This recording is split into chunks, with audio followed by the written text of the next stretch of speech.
दक्ष प्रजापति की पुत्री सती का पुनर्जन्म मां पार्वती के रूप में हुआ था। सती का विवाह भगवान शिव से हुआ था। सती भगवान शिव से अत्यंत प्रेम करती थी और भगवान शिव भी उन्हें असीम प्रेम करते थे।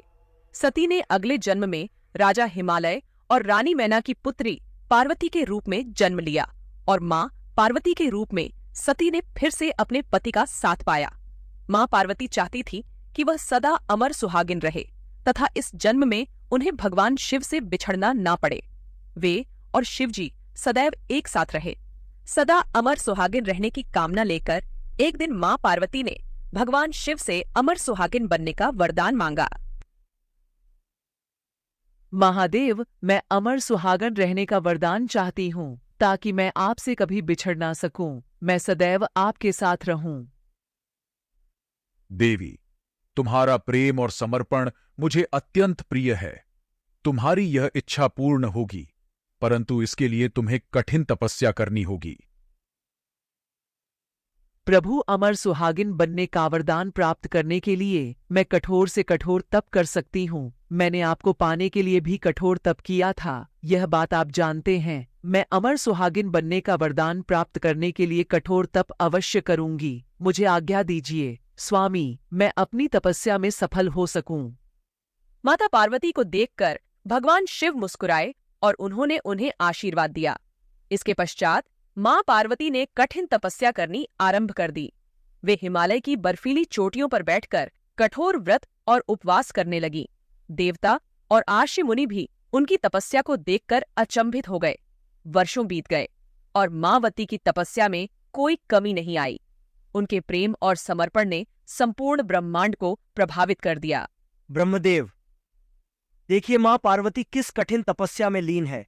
कितनी दृढ़ता और समर्पण से वे भगवान शिव को प्राप्त करने के लिए तप कर रही हैं। हाँ नारद देवी, पार्वती का यह तप और भक्ति अद्वितीय है। इस तप से सारा ब्रह्मांड प्रभावित हो रहा है। परंतु ब्रह्मदेव, क्या भगवान शिव मां पार्वती की तपस्या से प्रसन्न होकर उन्हें वरदान देंगे? नारद देवी, पार्वती का तप और समर्पण स्वयं ही उनका मार्गदर्शन है। उनकी आत्मशक्ति और दृढ़ निश्चय ही उनकी सबसे बड़ी शक्ति है। हमें उनके तप को बस सम्मान और आशीर्वाद देना चाहिए। देवी पार्वती का यह तप और भक्ति संपूर्ण स्त्रियों के लिए प्रेरणा स्रोत बनेगा। उनके इस तप से हर किसी को सच्चे प्रेम और समर्पण की महत्वता का ज्ञान होगा। यह तपस्या एक महान उदाहरण बनेगी। महादेव और देवी पार्वती का प्रेम इस ब्रह्मांड की दिव्यता को और भी अधिक बढ़ाएगा। हमें उनके इस तप को सफल होते देखना होगा और उनके प्रेम और समर्पण की गाथा को संपूर्ण लोकों में फैलाना होगा। नारायण नारायण, धन्य है देवी पार्वती। इसके पश्चात देवी पार्वती और महादेव के अटूट प्रेम का गुणगान करते हुए ब्रह्मा जी और नारद मुनि वहां से प्रस्थान कर जाते हैं। माता पार्वती कई वर्षों तक तपस्या करती रही। अंततः भगवान शिव प्रसन्न होकर उनके समक्ष प्रकट हुए। हे देवी, तुम्हारी तपस्या से मैं अत्यंत प्रसन्न हूं। मैं तुम्हें अमर सुहागन होने का वरदान देता हूं।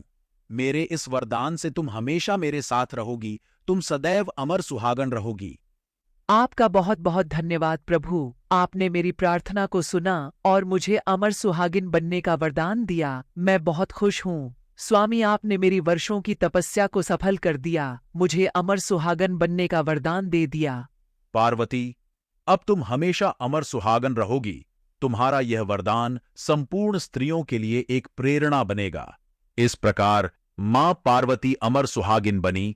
उनकी इस अमरता और प्रेम की कहानी पूरे विश्व में फैली और हर स्त्री के लिए प्रेरणा बनी।